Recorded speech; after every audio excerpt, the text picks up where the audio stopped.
जम्मू कश्मीर के कुपवाड़ा से बड़ी खबर। घाटी में सुरक्षा बलों का ऑपरेशन धनुष 2 जारी है। केरन सेक्टर में घुसपैठ की कोशिश को इस बीच नाकाम किया गया है। सुरक्षा बलों ने 3 आतंकियों को यहां ढेर किया है। इलाके में सर्च ऑपरेशन अब भी जारी है। तो जम्मू कश्मीर के कुपवाड़ा से बड़ी जानकारी आप तक पहुंचा रहे हैं, जहां सुरक्षा बलों का ऑपरेशन धनुष 2 जारी है, ऑनगोइंग है। अभी केरन सेक्टर में घुसपैठ की कोशिश को नाकाम किया गया है हमारी एजेंसीज द्वारा। सुरक्षा बलों ने 3 आतंकियों को इस दरमियान ढेर कर दिया है। इलाके में सर्च ऑपरेशन अभी जारी बताया जा रहा है। तस्वीरें हम आपको दिखा रहे हैं कुपवाड़ा की, जहां पर ऑपरेशन धनुष 2 चल रहा है।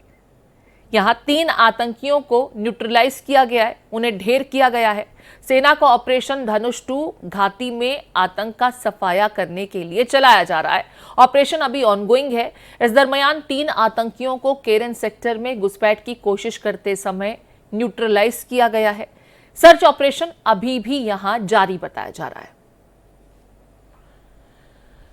तो आतंक पर प्रहार करने के लिए धनुष 2 ऑपरेशन जो है वो सेना का इस वक्त जारी है। विकास अब्रूल मेरे साथ जुड़ गए हैं, विकास का रुख कर लेते हैं। विकास, कुपवाड़ा से बड़ी इन्फिल्ट्रेशन की खबर सामने आ रही है, जिसे एजेंसीज ने नाकाम कर दिया। इस दरमियान 3 आतंकियों को न्यूट्रलाइज भी किया गया है। क्या कुछ जानकारी इनके बाबत?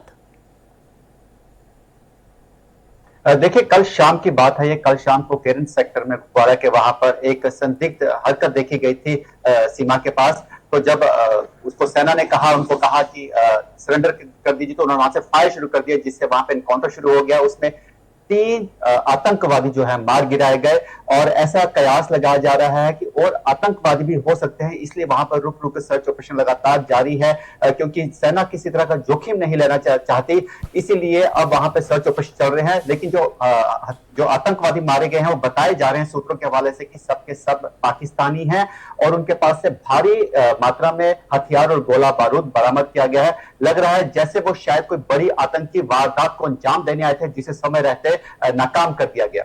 जी प्रीति। ठीक है, हमारे सहयोगी देखिए विकास आपको जानकारी दे रहे हैं। विकास, ऑपरेशन धनुष 2 जो है, जरा इसके बारे में बताएं कि किन किन इलाकों में इस ऑपरेशन को चलाया जा रहा है और क्या ये वो इलाके हैं जो सरहद से बेहद पास हैं, जहां पर इन्फिल्ट्रेशन की अक्सर कोशिशें होती हैं? देखिए, जो ऑपरेशन धनुष 2 है ये एलओसी के साथ चलाया जा रहा है। जहां भी कश्मीर की हम बात करें तो कश्मीर में चलाया जा रहा है, जहां पे कुपवाड़ा केरन सारा सेक्टर बीच में आता है। वहां पर अक्सर कोशिश की, क्योंकि केरन सेक्टर की बात करें तो बिल्कुल उसके पार वहां पर लॉन्चिंग पैड है आतंकवादियों का, जहां पर बहुत से ऐसा बताया जा रहा है, ऐसा लग रहा है कि 70 से के आसपास आतंकवादी हैं जो सीमा के इस तरफ आने की कोशिश कर रहे हैं। इसीलिए वहां पे लगातार ऑपरेशन चलाए जा रहे हैं, क्योंकि पिछले 9 जून से लेकर अब तक 7 बार आतंकवादियों ने हमला किया है। इसीलिए किसी तरह की कोताही नहीं बरती जा रही और कोशिश है कि जितना भी एरिया है उसमें लगातार सर्च ऑपरेशन चलाए जाए, कॉर्डन ऑफ एरिया किया जाए, ताकि अगर आतंकवादी वहां से किसी तरह से घुसने की कोशिश करते हैं या किसी तरह से वहां से घुस चुके हैं तो उनको वहीं पर इसी ऑपरेशन धनुष 2 के अंतर्गत मार गिराया जाए। ठीक है, यहाँ पर अगर बात की जाए तो अमरनाथ यात्रा भी ऑनगोइंग है और जिस तरीके से लगातार यात्रा जारी है, कोशिश यही है कि इस यात्रा पर कहीं से भी दहशतगर्दों का साया न पड़े। इसके लिए लगातार केंद्र भी प्रयासरत है। खास करके इंस्ट्रक्शंस दिए गए हैं तमाम एजेंसीज को। सुरक्षा के लिहाज से भी खास एहतियात बरते जा रहे हैं, लेकिन लगातार आईबी द्वारा इन्फिल्ट्रेशन से संबंधित इनपुट्स भी मिल रहे हैं। बीते दिनों भी इस तरह की इनपुट्स मिली थी। इस वक्त 3 आतंकियों के न्यूट्रलाइज किए जाने की जानकारी मिल रही है, लेकिन खबर जो है वो अभी भी है कि सर्च ऑपरेशन जारी है। क्या ऐसे कुछ जानकारियां मिली हैं कि कुछ और आतंकी इस इलाके में छुपे हुए हो सकते हैं और जो हथियार इनके पास से बरामद हुए हैं वो किस किस्म के हैं? देखिए, हथियार जो है बिल्कुल आधुनिक हैं और सबसे बड़ी खास बात है इस बार जो आतंकवादी हैं वो अल्ट्रासेक फोन जो हैं उनका इस्तेमाल कर रहे हैं, जिनको इनक्रिप्ट करना बहुत मुश्किल होता है। ऐसे अगर तकनीकी रूप से देखा जाए तो इनके पास बहुत हाईटेक हथियार हैं। M4 US मेड कार्बाइन है इनके पास, स्टील बुलेट्स हैं जो चाइना की बनी हुई हैं। तो ऐसे में इनके सेना के लिए बहुत बड़ी एक परेशानी का सबब है, क्योंकि जो स्टील बुलेट्स हैं वो bullet proof jackets, bullet proof बख्तरबंद गाड़ियों को भी भेज देती हैं। इसीलिए जो सर्च ऑपरेशन है बहुत धीमे चलाए जा रहे हैं, ताकि हमारी तरफ से कोई कैजुअलिटी ना हो और जो भी कैजुअलिटी हो उनकी तरफ से हो। ठीक है, यहाँ पर हम लगातार ग्राफिक्स के जरिए भी अपने दर्शकों को दिखा रहे हैं। मैं चाहूंगी एक बार फिर से इस ग्राफिक्स को जरा अपने दर्शकों तक पहुंचाएं कि कब कब जन्नत को दहलाने की कोशिश इन आतंकियों द्वारा की गई है। जैसा कि आप भी बता रहे हैं कि 9 जून से ये सिलसिला शुरू हुआ और लगातार 9 के बाद 12 जून, 19 जून लगातार जन्नत को दहलाने की कोशिश। उरी में फायरिंग की गई सुरक्षा बलों की टीम पर। 26 जून जब सेना और आतंकियों के बीच फायरिंग हुई और 3 आतंकी ढेर किए गए। कुलगाम में आतंकियों और सेना के बीच मुठभेड़ हुई जिस दरमियान 6 आतंकी ढेर किए गए। 8 जुलाई को फिर से सेना के काफिले पर हमला किया गया।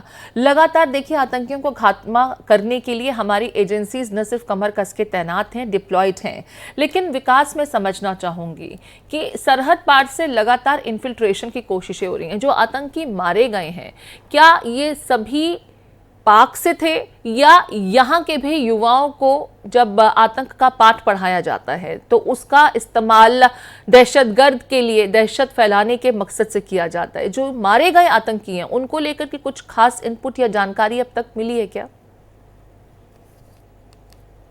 देखिए, जो सूत्रों के हवाले से अभी तक खबर आ रही है, इस पे ऑफिशियल स्टेटमेंट तो नहीं है, लेकिन सूत्रों के हवाले से जो खबर आ रही है वो यही बताया जा रहा है कि तीनों मारे गए दहशतगर्द जो आतंकवादी थे वो पाकिस्तानी थे। और हाल फिलहाल में भी जितने आतंकवादी मारे जा रहे हैं वो पाकिस्तानी ही, उनमें ज्यादातर लोकल पॉपुलेशन बहुत कम की है। और आपको एक खास बात बताने वाली ये है कि अब आतंकवादी अपना मॉडस ऑपरेंडी जो है बिल्कुल चेंज कर चुके हैं। अगर आप देखें कि 26 अप्रैल को जब सोपोर में एक आतंकवादियों को मारा गया था, तब वो आतंकवादी बताया जा रहा है कि 18 महीने से वहां पर छुपे हुए। तो कहीं ना कहीं अब उन्होंने अपना मॉडस ऑपरेंडी बिल्कुल चेंज कर दिया है। अब लोगों के बीच में आते हैं, घुल मिल जाते हैं और पता नहीं चलता और इंतजार करते हैं कि जब उनको पाकिस्तान से कोई आदेश आता है तभी वो हमला करते हैं। तो साथ में जिस तरह मैं बता रहा हूँ कि अल्ट्रासेट नाम के वो फोन उपकरण जो इंक्रिप्टेड है उनको यूज कर रहे हैं। एल्पाइन ऐप है एक जो सुनने में आ रहा है सूत्रों के हवाले से, जो गूगल पे चलती है और वो ऑफलाइन भी चलती है। उससे वो पूरे जंगल को छान रहे हैं, क्योंकि ये जो एल्पाइन ऐप है ये स्पेशली ट्रैकिंग के लिए यूज की जाती है। जो लोग ट्रैकिंग करते हैं जंगलों में जाकर, पहाड़ों में, नदी नाले सब होता है, वहां से वो करते हैं। तो इस ऐप को भी यूज किया जा रहा है, इसीलिए थोड़ी सी परेशानी जरूर है, लेकिन हमारी सेना जो है अपना ठीक है, आधुनिक तकनीकों का इस्तेमाल अगर आतंकी कर रहे हैं तो हमारी एजेंसीज भी कमर कस के तैयार हैं और ऐसे एक एक आतंकी को चुन चुन कर उनका खात्मा किया जा रहा है, जिसके लिए हमारी एजेंसीज न सिर्फ देश के प्रति वचनबद्ध हैं, हमारे जवान बाकायदा बहादुरी का परिचय देते हुए ऐसे एक एक दहशतगर्द को खत्म करने की लगातार कोशिशें कर रहे हैं और कोशिशें कामयाब भी हो रही हैं। ये जो 3 आतंकी मारे गए ये भी उसी की बानगी हैं। बहुत शुक्रिया विकास तमाम जानकारी हम तक पहुंचाने के लिए। तो देखिए, हम आपको ये भी ग्राफिक्स के जरिए बता रहे हैं कि कब कब जन्नत को दहलाने की कोशिश की गई। 9 जून जब कचरा में जो यात्री बस थी उसको निशाना बनाया गया था। इसके बाद 11 जून, 12 जून, 19 जून लगातार जन्नत को दहलाने की कोशिश इन आतंकियों द्वारा की जाती रही है। 22 जून उरी में सुरक्षा बलों पर फायरिंग की गई थी जिस दरमियान 2 आतंकी ढेर हुए थे। 26 जून और लगातार यह सिलसिला जारी है। हालांकि हमारी एजेंसीज लगातार आतंकियों की धरपकड़ की भी कोशिशें कर रहे हैं, उन्हें न्यूट्रलाइज भी करने में कामयाबी हासिल हो रही है, लेकिन बावजूद इसके सरहद पार से लगातार इस तरह की कोशिशें की जा रही हैं।